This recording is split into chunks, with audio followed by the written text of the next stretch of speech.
Samstöðin fjölmiðill í eigu almennings.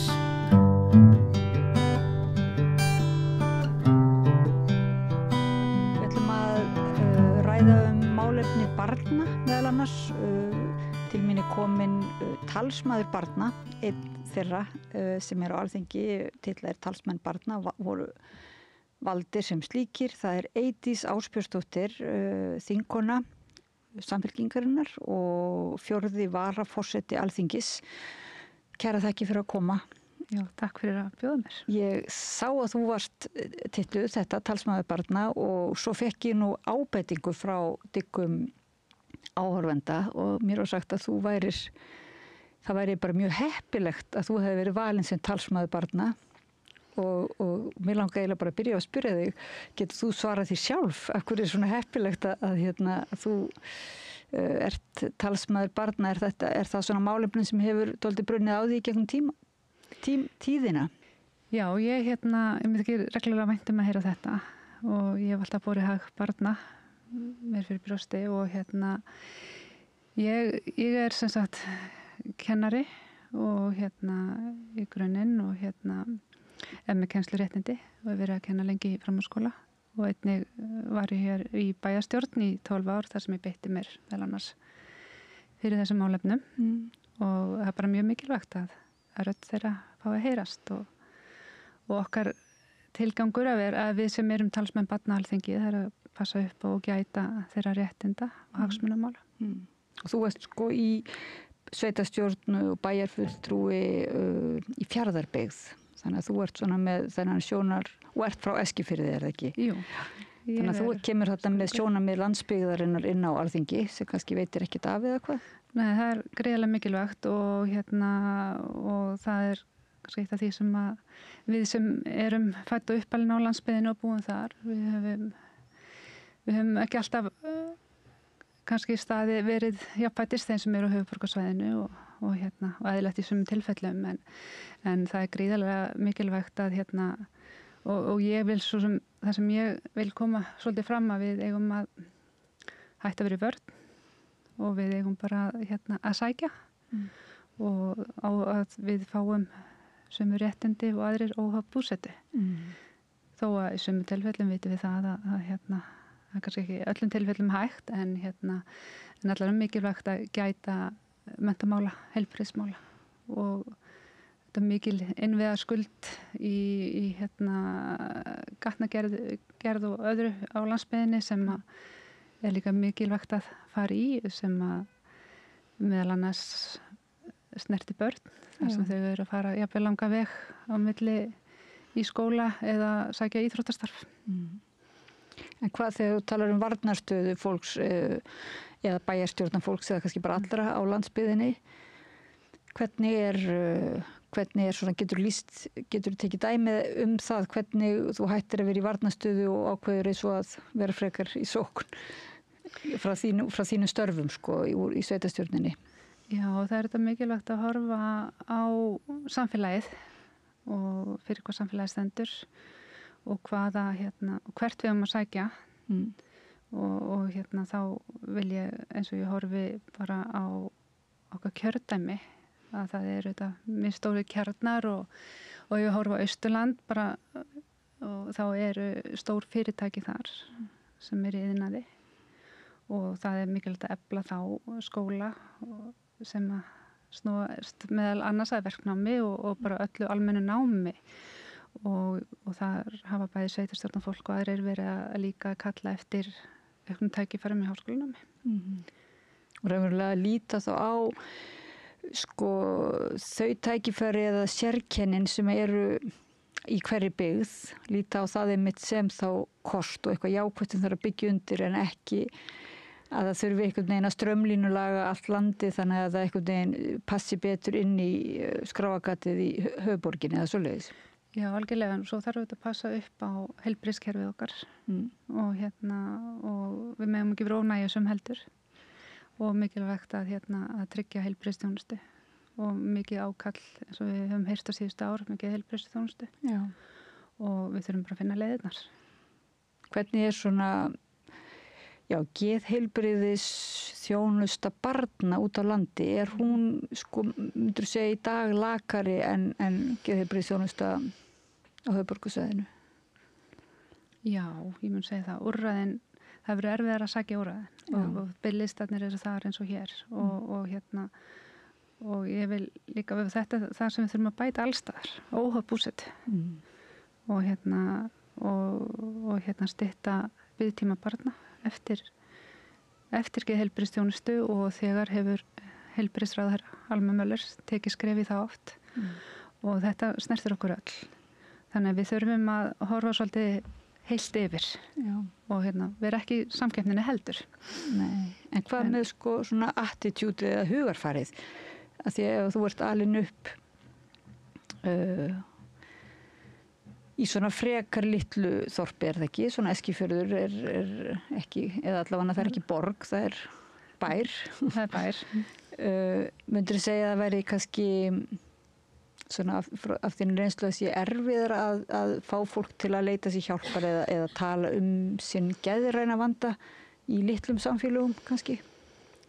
Ég held að almennt sé fólk opnara. Við sjáum það er þetta mikil umræða og hefur alveg sýnt sér mikil kvíði og það sem og við komum aftur inn á það að það er oft erfiðar að sækja sér þjónustuna eftir því sem við erum lengra frá höfuðborginni þá yfirleitt hún skertari því miður og það tölur frá lýðheilsu vísar frá landlæknisembættinu hafa sýnt það í gegnum síðustu mælingar að þunglyndislyfja notkun kvenna hefur langmest á Austurlandi og það er auðvitað eitthvað sem að maður spyr sig af hverju. Já. Er það af því að þessi erfitt að fá þessi faglegu aðstoð að komast til sálfræðinga og geðlækna. Já. En aftur á móti veit ég að það hefur verið og er verið að leita leiða og verið að meðal annars með að efla heilbrigðist heimi hjá heilbrigðisstofnun. Svo mætti líka sjá það kannski hugsanlega sem jákvætt fyrir Austfirðinga þá að þeir leiti sér þó allavega einhverjar aðstóðar og vinni þó að það sé bara með lyfjameðferð þá kannski sé það. Það er samt áhyggjuefni það þarf auðvitað að komast á rót vandans. Já. Og þá þarf að kafa dýpra. Já. Og þá, það sem ég var að fiska eftir áðan, það er ekki eitthvað bara að þótt að komi úrræði frá Reykjavík, pólitískt úrræði að bæta þjónustuna, þá trúir þú því að fólk myndi nýta sér það sko, og senda börnin sín svoleiðis. Það er ekki einhvers konar svona tabú að tala sín geðrænu vandamáli eða hvað? Ég er alveg sannfærð það að fólk myndi þykja alla þá aðstóð sem er í boði og bæði sveitafélagi hefur í gegnum tíðina öll þessa þjónustu sérstaklega varðandi þar sem þeir koma að skólunum, grunnskólanum og heilbrigðisstofnun Austurlands hefur líka verið að leita alla leiða en það er ekki alltaf nóg að koma með hugmyndirnar og það þarf að hafa fjármagn líka til að geta framkvæmt og fyllt því eftir. Og þetta er það er greiðlega mikilvægt að horfa heilt yfir og Píetarsamtökin voru núna í upphaf árs núna í febrúar að opna aðstöðu á Austurlandi. Já. Fyrir fólk til að koma í viðtöl og vera með þjónustuaðila til staðar í reglulegum viðtölum sem er greiðlega jákvætt og þannig leið og það er fyrirmyndar. Já, það er náttúrulega alveg til fyrirmyndar en það er ekki Píetarsamtökin bara enga eða sjálfboða eða svona engaríkið batteri? Jú, það er ekki á styrkjum. Já. En þannig að allt er gott en mættu auðvitað vera eitthvað þá á vegum ríkisins vantarlega líka eitthvað sem bara í tengslum við skólana eða. Já, þetta er mikilvægt að úrræðin sé til staðar og ég er fylgjandi mjög varðandi farsældarlögin og mjög jákvætt og því verður fylgt eftir. En það eins og í öllu þá mikilvægt að hafa úrræðin til staðar og fjármagnið til þess að geta fengið faðila og til að fylgja þessu eftir. Þannig að farsældarlögin eru sett og þau ná yfir, það ekki bara öll börn á landinu? Já. En svo þetta með að það sé farið eftir þeim eða það séu til úrræði til þess eins og að fara að þessum lögum eða hvað? Já, og svo þá líka verið að samþætta þjónustuna af því nú það sveitarfélögin sem að byrja ábyrgð á félagsþjónustu og líka grunnskólum og með ríkið með heilbrigðisþjónustuna og framhaldsskólan og það mjög mikilvægt að þessi kerfi geti tala saman þannig að fólk geti þá tekið heilstætt á hlutunum svo ekki allir að vinna hlutina á sikkurum staðinu. Og eiga farsældarlögin að tryggja það? Eða svona... Já, samtalið á að geta þá farið þarna á milli. Já, því þetta heyrði maður einmitt frá manni sem hafi farið landið í geðlestinni minnum að það hefði heitið. Þetta hafi verið svona málaflokkur sem hefði dott einhvern veginn á milli sviða svolítið. Já, svona hver ber ábyrgðina og við þurfum bara að taka á þessu saman og bara gríðarlega mikilvægt. Hvað annað svona ef við höldum okkur aðeins við landsbyggðina að því nú oft talað náttúrulega bara byggðastefnu og bara uppbyggingu út á landi og svoleiðis, það kannski ekki beinlínis verið að tala út frá sjónarhorni barnanna en auðvitað fara börnin síðan í nám og í vinnu. Hvernig, ef að sjónarhorn barnsins svona látið vera í fyrirrúmi, hvernig myndir þú þá sjá, eða hvað vantar þá út á landi til þess eins og fólk eins og vilji koma aftur heim eða sækja sér menntun eða hvað finnst þér svona ákjósanleg þróun? Þetta bara greiðalegt að mikilvægt að samfélaginu náðu að þróast og séðan þá tilbúin til að taka við fólkinu okkur aftur og líka að vera með námsleið til staðar sem hægt og fjölbreyttir þá og fjölbreytni og varandi íþróttastarf, forvarnir það þetta gríðarlega líka mikilvægt að við séum þá tilbúin til að taka á móti fólkinu aftur og börnunum og í rauninu að hafa svona okkar leiðarljós líka að fylgja eftir og barnasáttmála Sameinuðu þjóðanna og það snertir öll börn. Því börnin eru ekki bara framtíðin, þau eru nútíðin og við verum að muna það og leyfa rödd þeirra að heyrast. Það kannski allt í lagi, kannski sjáum við þetta jákvæð við að vera alast upp í litlu þorpi eða þorpi. Maður sér það svolítið svona eins og jákvæð, það sé svo margt sem sé jákvætt þar og það allt nálagt sundlaugin og íþróttavöllurinn og jafnvel góður tónlistarskóli og vinir og fjölskylda í nálægð og náttúru dýrð jafnvel einhvers staðar nálagt og svoleiðis.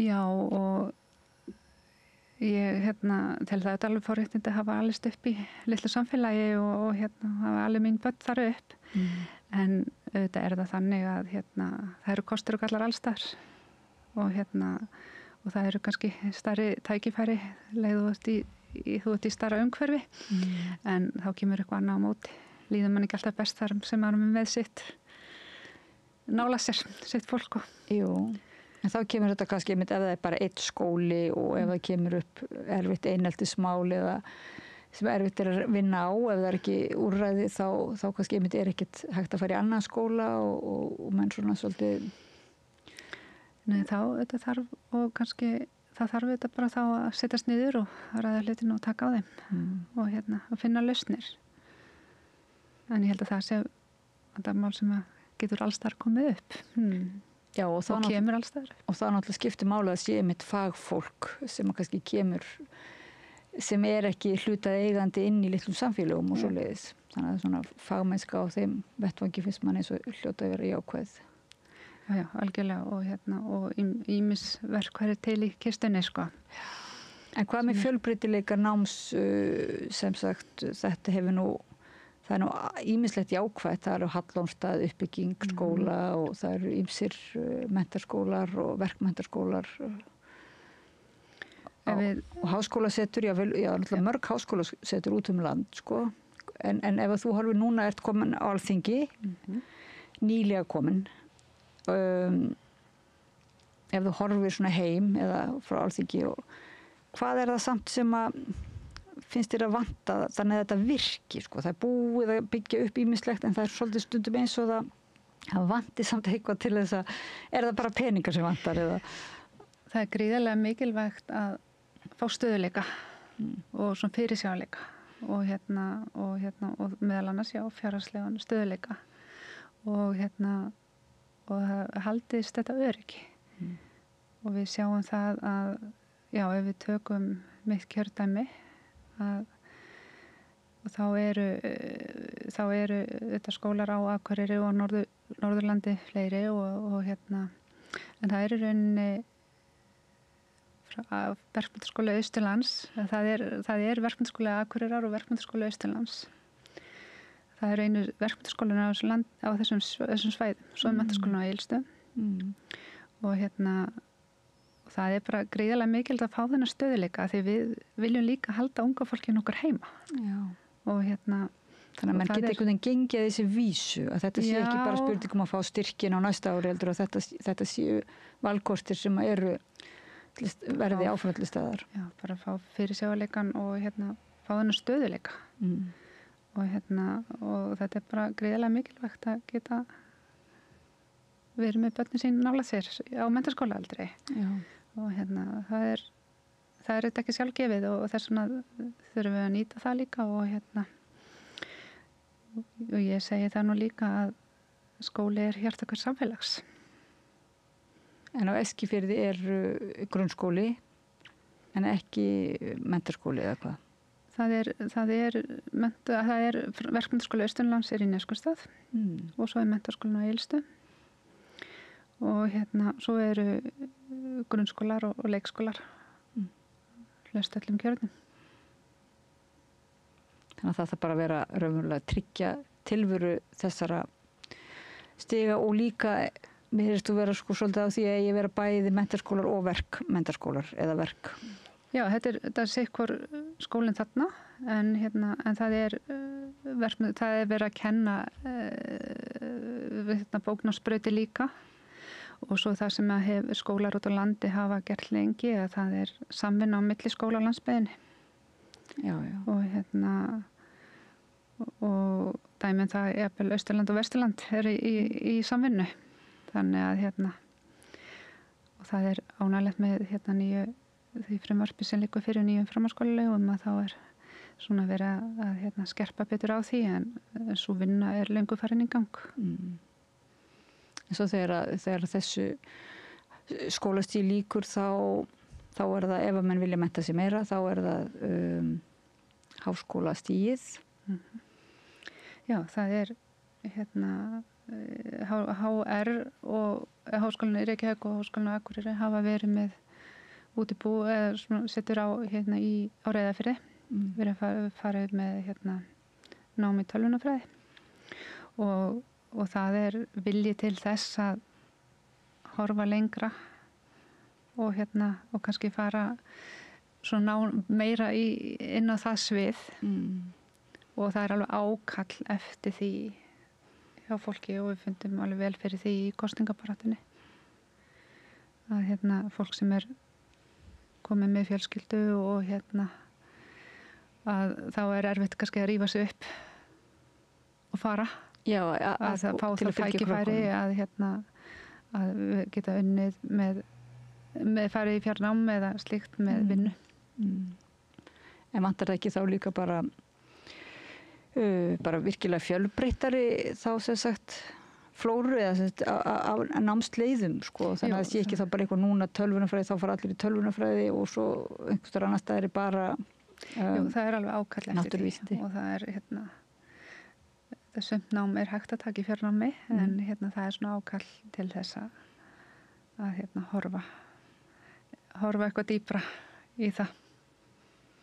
Og hvað ætlað þú svona að gera sem talsmaður barna á Alþingi núna, það nú örgulega nóg að gera svona, af nóg að bara huga. Já, það eru okkar að fylgja eftir og að gæta réttinda og hagsmuna þeirra og sem kom inn á þann og horfa til barnasáttmálans og leyfa rödd þeirra heyrast og sækja líka á móti til þeirra, það er okkar líka að og fylgja þeim eftir og hlusta. Já, kom til mín Inga Sigrún Atladóttir og var að tala samkvæmt hennar reynslu þá eiginlega vantaði svo oft bara þetta raunverulega að tækifæri til þess að hlusta á nemendur, að hlusta bara hvernig þeim liði og ganga með þeim í gegnum erfiðleikana og einhvern veginn eins og búa til hálfgerðan svona dómstól, ekki dómstól en svona að þau sjálf fengju að leiða úrlausn vandans eða svo leiðis. Og hún vildi meina að þetta væri ekki svo flókið þetta væri ekki spurninga eins og peninga kannski heldur meira svona eins og afstöðu til þess hvað ætti og mætti eiga sér stað innan skólan Já, allar svona mín reynsla þar sem ég þekki til að þá hafa þetta eru svo í Fjarðabyggð þá vorum við ungmennaráð þar sem þau tóku þátt í störfum með voru haldin reglur í fundir með bæjarstjórn og svo höfðu þau sitt sína fundi og en auðvitað er allt hægt að gera betur og og þetta er þetta innan skólana líka og þau eru fann að eiga meiri rödd með að sitja fundi hjá skólaráði og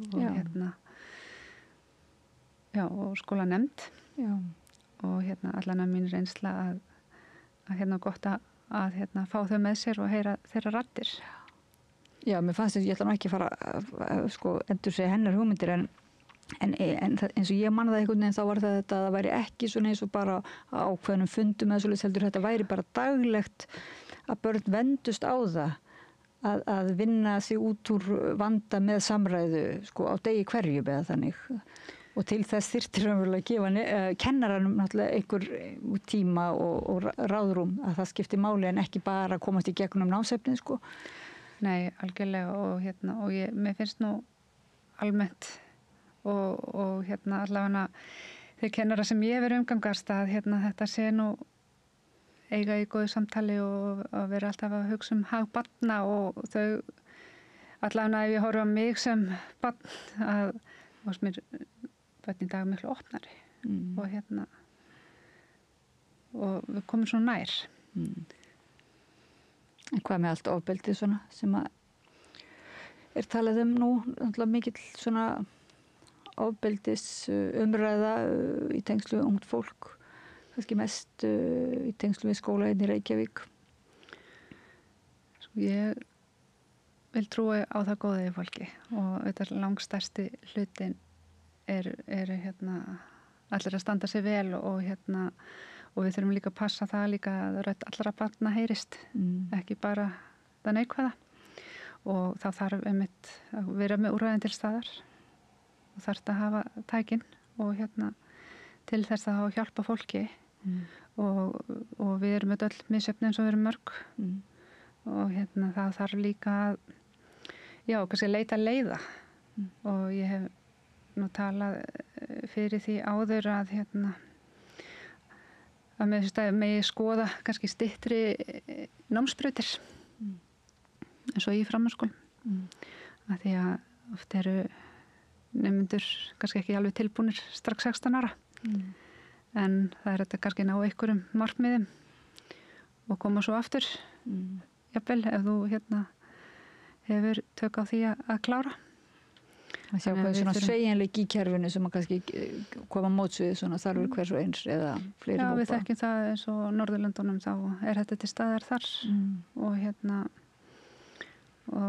þá getur kannski verið með 2 ára braut og náðu einhverjum vissum hæfni í vissum þáttum eins og í verklegu námi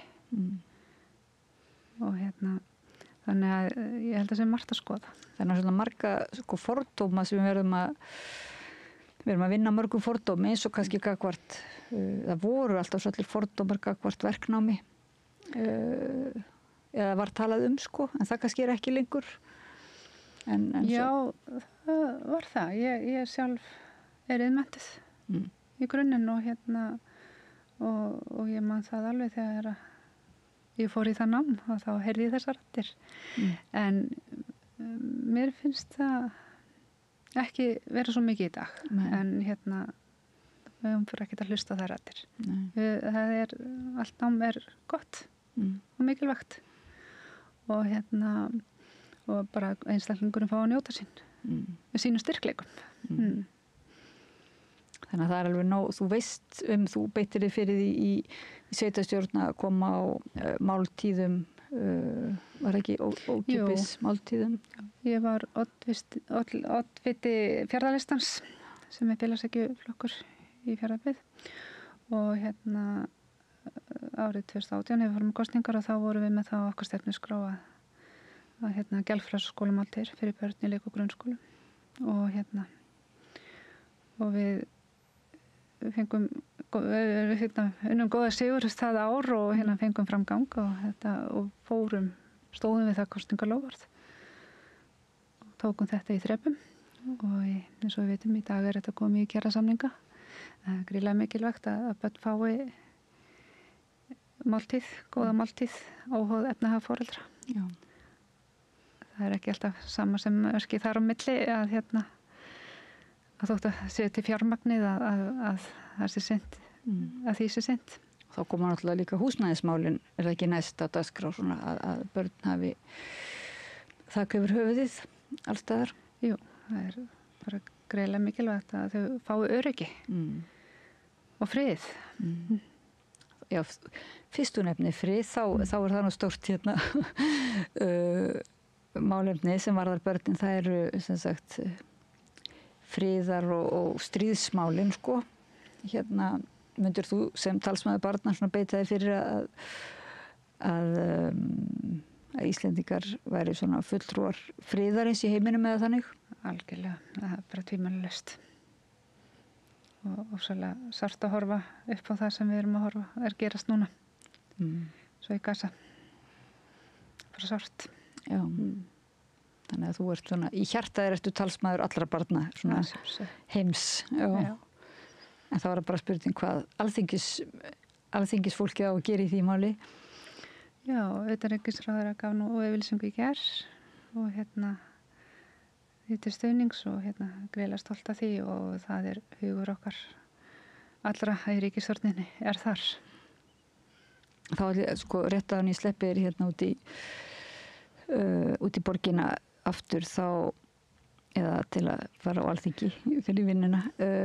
Langar mér að spyrja annarsöru svolítið hitamál sem þá umhverfisverndin eða náttúruverndarmálin eða svoleiðis sem náttúrulega það hafa komið upp ýmis mál einmitt á Austurlandi, það er Kárahnjúkar og svo það Seyðisfjörður og Sjókvíeldið og hvar sér þú svona línuna sem ef þú hugsar aftur út frá hagsmunum barna, þannig oft talað sko þeir sem í náttúruvernd tala að við þurfum að sem sagt varðveita náttúruna fyrir komandi kynslóðir og svoleiðis, en svo þarf líka að vera með lífanlegt samfélag og vinnu, atvinnu og svoleiðis og þetta hefur oft svolítið verið átök þarna milli sko, atvinnu þróunar og náttúruverndar. Sér þú þarna svona skil á milli eða sér þetta fara saman núna á nýjum tímum? Já, og þú veist þetta er eitthvað sem við þurfum þetta bara að taka og vinna markviss að og markvisst og vera með samtalið. Það gerist þetta ekkert ef við erum bara með sikkun pólinn sko. Nei. Og til að byggja upp velferð samfélag þá þurfum við að hafa atvinnu. Þetta helst í hendur.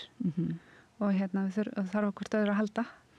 En við þurfum alltaf að huga að náttúrunni og vera skynsum. Það er bara mjög mikilvægt. Og vita svona hvort þessi gylliboð frá einhverjum stórfyrirtækjum aukna atvinnu sé svo kannski bara gylliboð og þannig að börnin fá enga atvinnu á endanum eða mjög einhæfa eða... Það þarf bara að taka heiðarlegt samtal og skoða gögn og heiðarleiki nummer 1, 2 og 3. En finnst þér ekki að þetta ert ekki sammála því að þetta hefur verið svolítið erfitt fyrir landsbyggðina, kannski svona að það hefur verið svolítið átök á Austurlandi, hefur maður heyrt sko og svona Að hluta til, en ekki, já, bara að hluta til. Já, kannski komið fram úr þeim tíma núna eða hvað, nú eru menn kannski bara meira möguleiki á samræðu, svona skynsamlegri samræðu. Ég vona það og það, við komumst ekki áfram nema að við komumst ekki áfram í stríði. Nei. Það er bara þannig. En við, eins og ég segi, við þurfum að horfa bara til allra þess að þátta. Þú sér ekki eftir að alist upp út á landi og sér ekki eftir að alið þín börn upp út á landi. Nei, það er mjög dýrmætt. Og það náttúrulega væri gott ef það væri þannig áfram, að það væri, eins og þú segir, jákvæður valkostur. Já, og bara mikilvægt að vera með öfluga byggðarstefnu og það er gríðarlega mikilvægt að byggja upp innviði, heilbrigðismálin, menntamálin og atvinnumálin. Því öll þurfum við að hafa atvinnu. Já. Ég þakka þér kærlega fyrir spjallið og óska þér velfarnaður í þínum störfum og sérstaklega sem í þessu embætti eða þessu, kannski kallast ekki embætti, að vera talsmaður barna. Takk fyrir það. Ég mun gera mitt allra besta. Já. Eydís Ásbjörnsdóttir, þingkona Samfylkingar og 4. varaforseti Alþingis, talsmaður barna á Alþingi.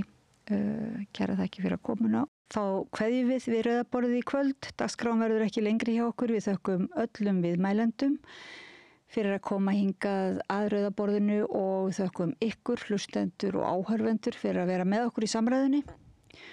Ég þakka Laufey Líndal Ólafsdóttur fyrir að varpa samræðunni yfir til ykkar og ég vil minna ykkur á að við erum í útvarpinu 89,1, við erum í sjónvarpinu á sjónvarpi Símas, Rás 5 og svo erum við á öllum helstu hlaðvarpsveitum og YouTube og á vefnum okkar samstöðin.is og það er líka hægt að styrkja okkur enn frekar með því að deila efnin okkar auðvitað og tala það en líka með því að gerast áskrifundur að stöðinni. Það er auðvitað öllum frjálst að hlusta, það er opinn aðgangur að okkar efni en við svona biðjum stuðning til þess að efla dagskrárgerðin okkar. Það er svona knappur stendur á áskrift, þar má gerast áskrifandi fyrir 2.750 krónur og sumir haka við að gerast félagar í Alþýðufélaginu, þá gerast þeir sjálfkrafa hlutað eigendur í þessum fjölmiðli. Og við erum auðvitað að reyna að styrkja frjálsa, róttæka og svona opna samræðu þar sem flestir komast að hljóðnemannum og fá að láta rödd sína heyrast. Ég held að það sé ekki vanþörf á Íslandi í dag en ég hefði ekki lengra að sinni. Verið sæl og góða nótt. Segðu það á Samstöðinni. Samstöðin er í eigu hlustenda, áhorfenda og lesenda. Sláist í hópinn og gerist áskrifendur.